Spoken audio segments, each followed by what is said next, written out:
Good morning, students. In a previous class, I explained about the human digestive system. I explained the structure of alimentary canal. Today, we let us discuss about the another part of the digestive system, accessory glands. This is the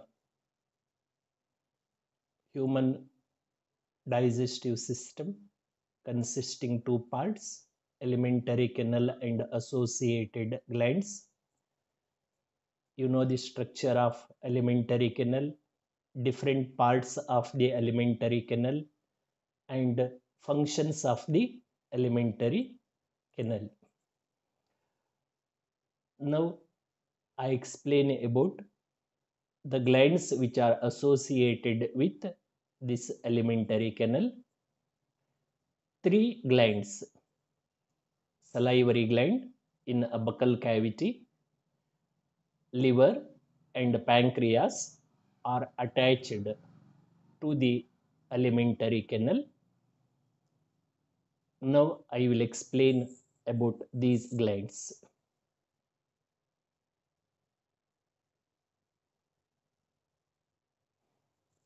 See, it shows the first associated gland, salivary gland. Salivary glands are located in a mouth cavity. In human, three pairs of salivary glands are present. A pair of parotid gland.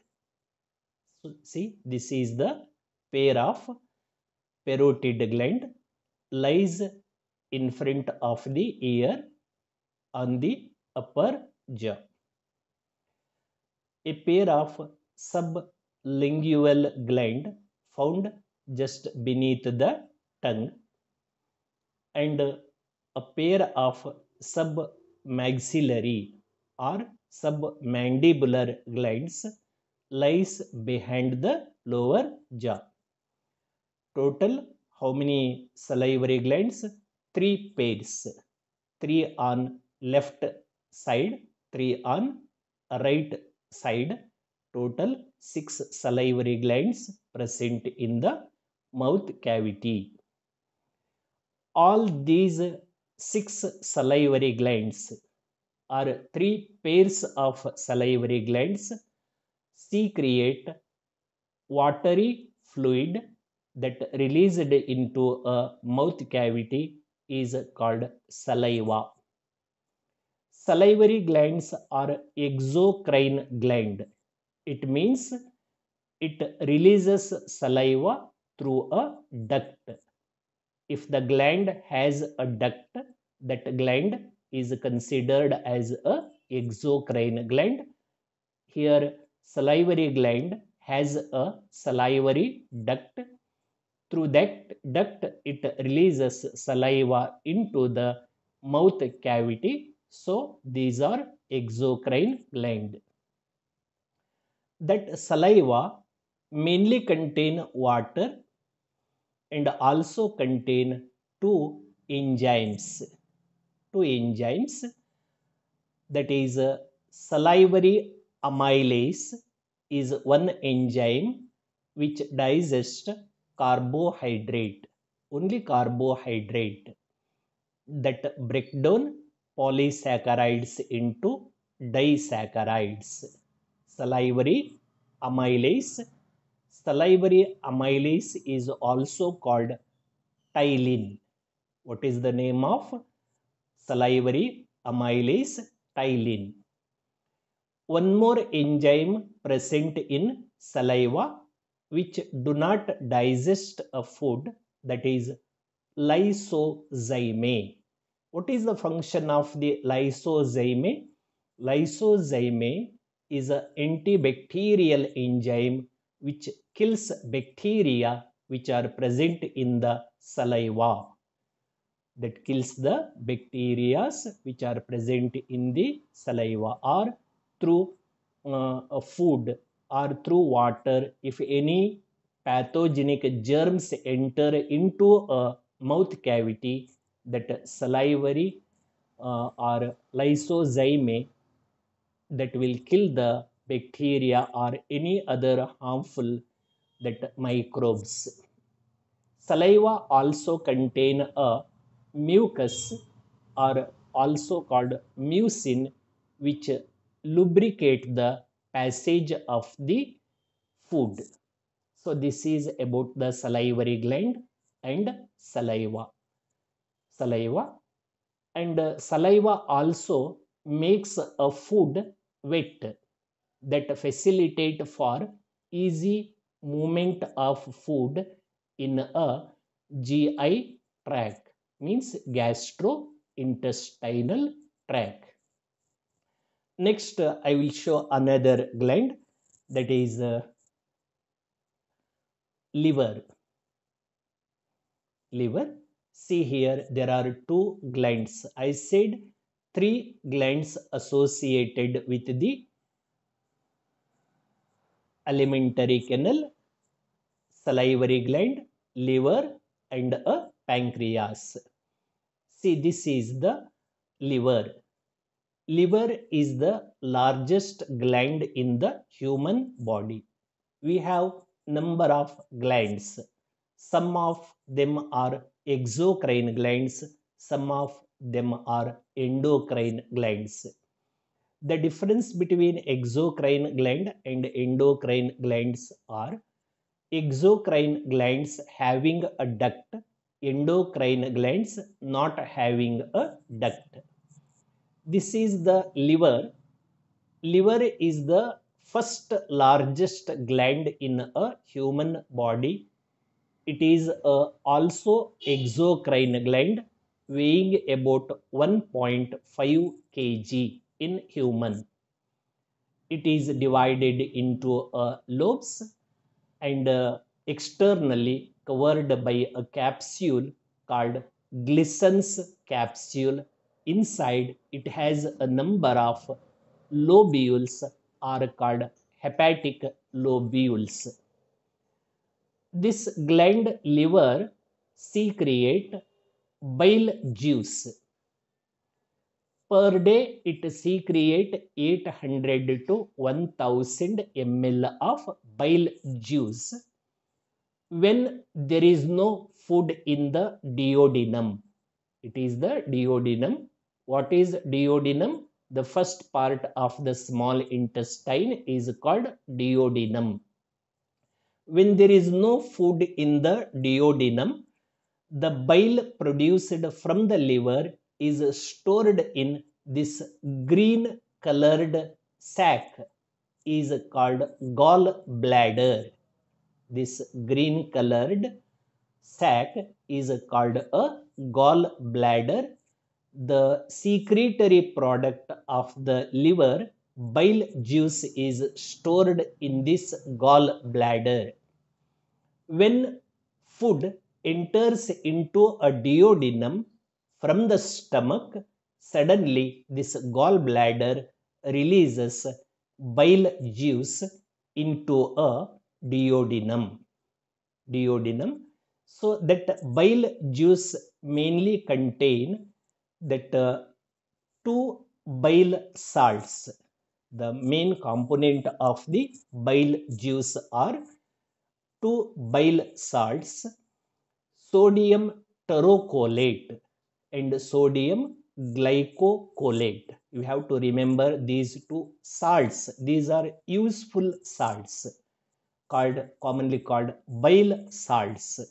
What are the names of the bile salts? Sodium terocholate and sodium glycocolate.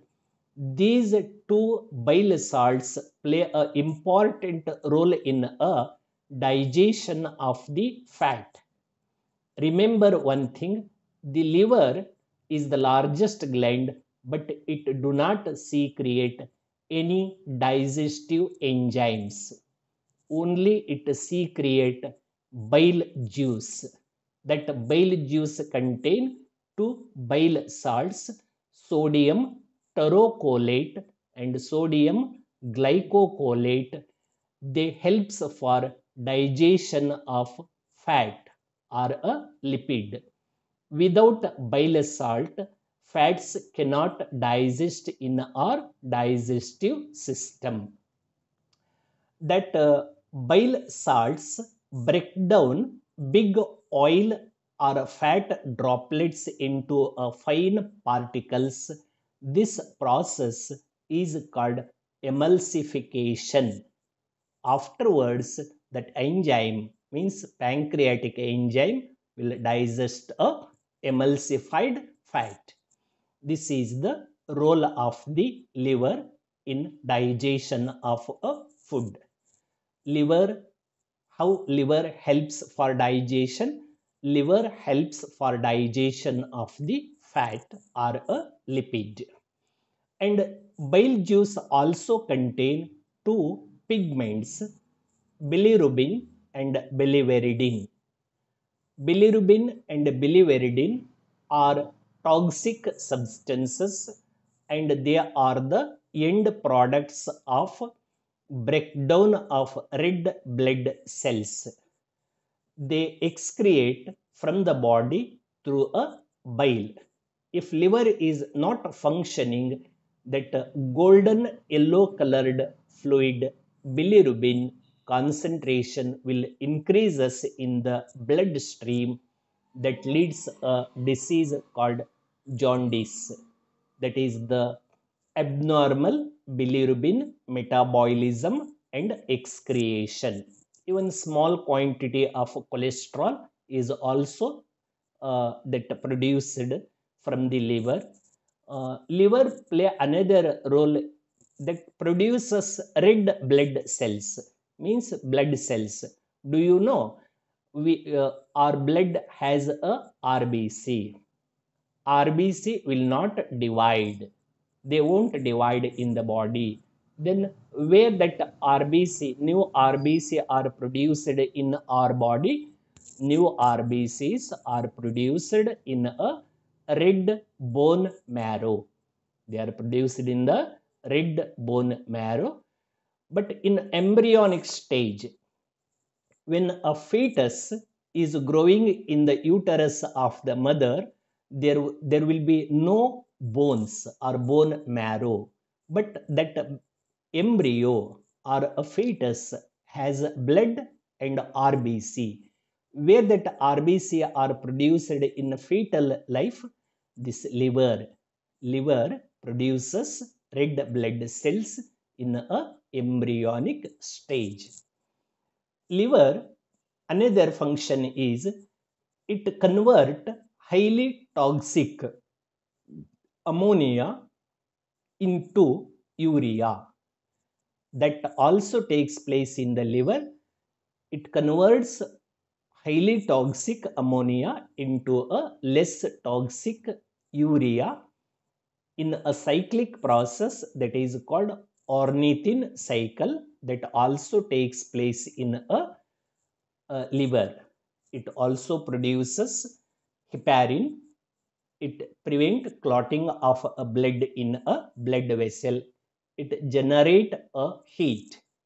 When glucose level is high, more glucose is present in a blood, it convert that monosaccharide glucose into polysaccharide glycogen and stored in it. When there is no glucose in a bloodstream, again it releases glucose into the bloodstream by breakdown of polysaccharide glycogen into a glucose. So these are all the functions of the liver. Next gland is a pancreas. This yellow colored gland is present just beneath the stomach in the loop of the, see, in the loop of the duodenum. In the loop of the duodenum. Duodenum is the first part of the small intestine. This is the pancreas. Pancreas is the second largest gland in our body. It is leaf-like. This is one question. Is pancreas is exocrine gland or endocrine gland? I said that if the gland has a duct are called the exocrine gland. For example, liver has a bile duct. This is a duct which convey bile juice from liver to the duodenum. Here, where that bile duct enters or open into a duodenum, there will be a small sphincter is present, that is called sphincter of Woody, that regulates release of bile into a duodenum. See, the question is, this pancreas is exocrine gland or a endocrine gland? This is the only gland in human body behaves both as exocrine as well as endocrine. That's why this gland is called heterocrine gland. It is considered as an exocrine gland because it has a pancreohepatic duct. That's why it is considered as exocrine gland. It also considered as a endocrine gland because it has a group of tissue. That group of tissue look like a island. Pancreas here and there has a group of tissues. That group of tissues look like a island. That island like tissue first observed by the scientist Langerhans. That's why they are called islets of Langerhans. That is the endocrine part of the pancreas. That endocrine part of the pancreas has alpha cells and beta cells. They secrete glucagon and insulin hormones respectively. Alpha cells secrete glucagon hormone, beta cells secrete a insulin that regulate the blood glucose level between 80 to 120 mg per 100 ml of blood. Next, this pancreas is a heterocrine gland. It is not completely exocrine gland. It is not completely endocrine gland. It behaves both exocrine gland as well as endocrine gland. So it is considered as a heterocrine gland.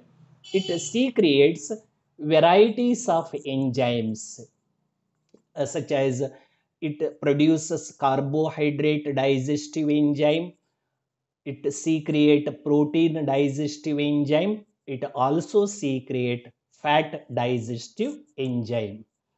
Which carbohydrate digestive enzyme is produced from the pancreas? The fluid or a juice which is secreted from the pancreas is called pancreatic juice. Pancreatic juice which contain one carbohydrate digestive enzyme, again amylase. Amylase will digest carbohydrate. This pancreatic amylase is called amylopsin. Early, when I explained salivary gland, I said that salivary gland also secrete amylase, that is called ptyalin. Here pancreas also secrete amylase, that is called amylopsin, which digest that carbohydrates, polysaccharides into a disaccharides. For example, that is starch into a maltose. Next, which protein digestive enzyme secreted from the pancreas? For example, trypsin, chymotrypsin, carboxypeptidase, nucleosidase, nucleotidase. These are all the group of enzymes they digest proteins are called proteolytic enzyme. Name the enzymes once again. That is trypsin, chymotrypsin, carboxypeptidase, that nucleotidase and nucleosidase. These are group of enzymes are produced from the pancreas. These are proteolytic enzymes. Next, which fat digestive enzymes are produced from the pancreas? Pancreas secrete one fat digestive enzyme that is called lipase. That is called the lipase. Lipase secreted from the pancreas is also called steopsin. Steopsin is the single enzyme which digests fats into fatty acids and glycerols after emulsification of the fat. So, pancreas is a very important gland because this is the only gland secrete enzymes which digest all components of the food like carbohydrates, proteins, and a fat. Next, so these are the three accessory glands. Apart from these, even glands are there present in the stomach. See, this is the stomach. Stomach is a large sized, J shaped muscular organ, hollow organ. Its capacity in human is 2 to 2.5 liters. This stomach is divided into three parts. First part, cardiac stomach, and middle storage part is called fundus, and distal part is called pyloric stomach. On the inner wall of the stomach also has numerous glands are called gastric glands. That gastric glands are composed by three types of cells: chief cells, parietal cells, and accessory cells. Chief cells secrete proteolytic and lipolytic enzymes like pepsin and renin digest proteins, lipase digest lipids.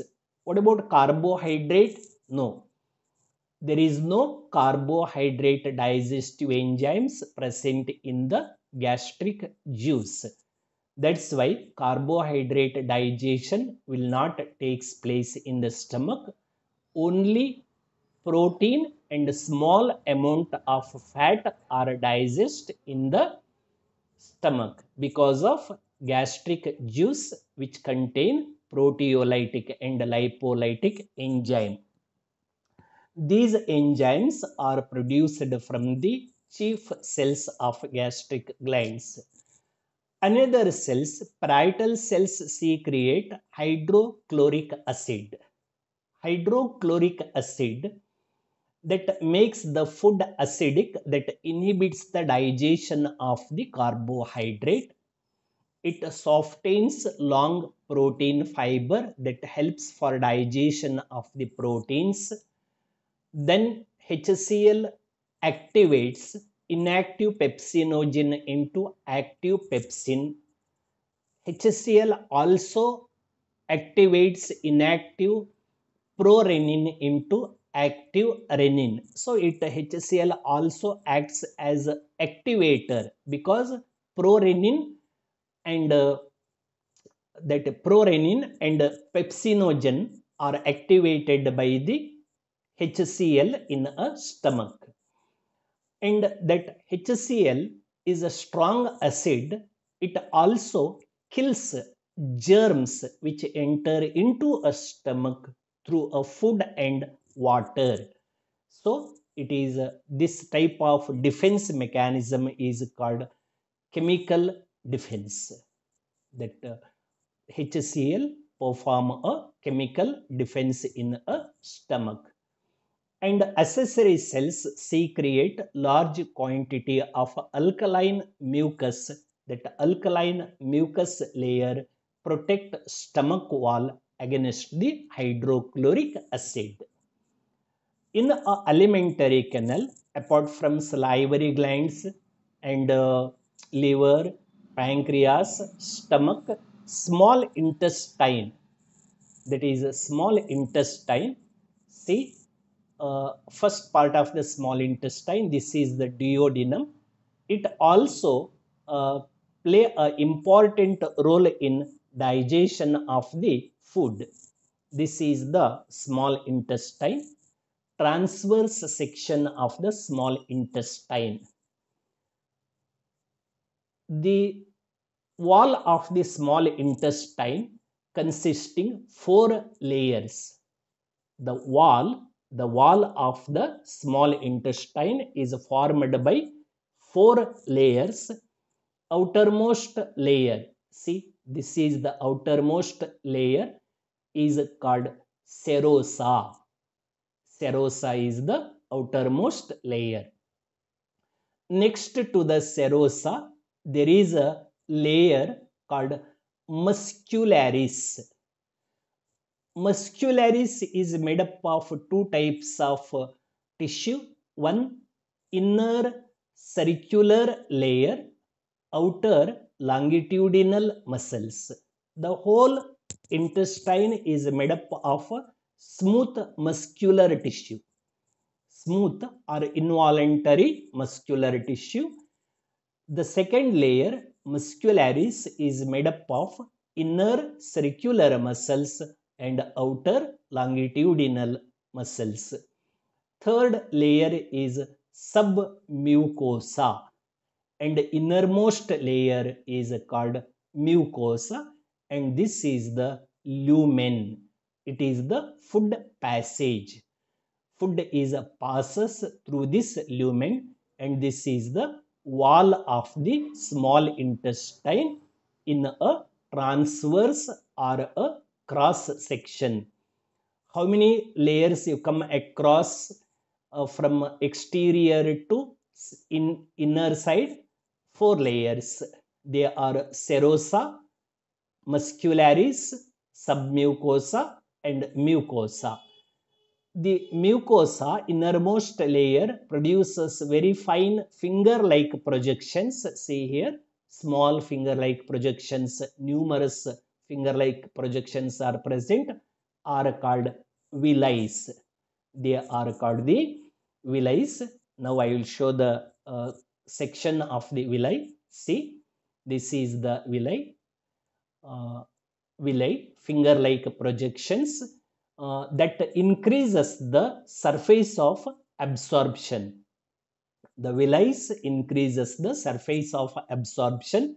See, villi, inside there are a lacteal. These lacteals, see, these are the lacteal which absorb, that is fatty acids and glycerols. 2 types of blood capillaries are here. Red colored capillaries are arteries, and blue colored blood vessels are veins. The capillaries of veins, blue colored veins, red colored arteries. See here, crifts. It means in the submucosa layer there are numerous glands are there. That glands are called crifts of Leberkens. In the small intestine, wall of the small intestine, the layer submucosa. Submucosa. Total how many layers are there? 4 layers. Which is the outermost layer? Serosa. Which is the second layer? Muscularis. Which is the third layer? Submucosa. Which is the fourth layer? Mucosa. Villi are present in which layer? Mucosa. Submucosa has a numerous glands are called crifts of Leberkens. See, crifts of Leberkens are the glands present in the wall of small intestine. These crifts of lubricants also secrete that juice. That juice means intestinal juice is called succus entericus. What is the name of the intestinal juice? Succus entericus, which contain varieties of enzymes. They completely digest a food. So, since here small intestine receives, see, small intestine receives, it is the first part, duodenum, receives bile from a liver, pancreatic juice from the pancreas. The small intestinal wall also has numerous glands are called crifts of lubricants.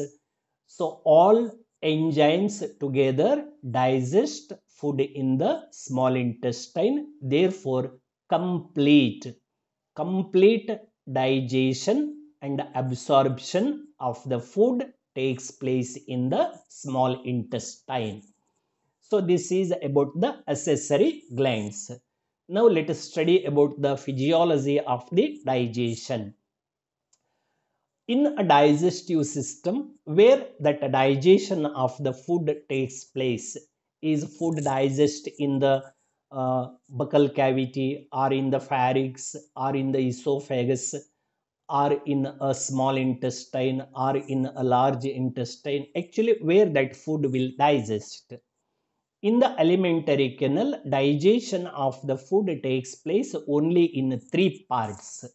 They are buccal cavity. First digestive site is buccal cavity. Next digestive part is stomach. Third digestive site is small intestine. In our body, digestion of food takes place only in three regions: buccal cavity, stomach, and small intestine. Food contain carbohydrates, proteins, and fat. Where these foods will digest? Food digestion takes place in buccal cavity. It means is carbohydrate, protein, fat, all the three food will digest in the buccal cavity? No.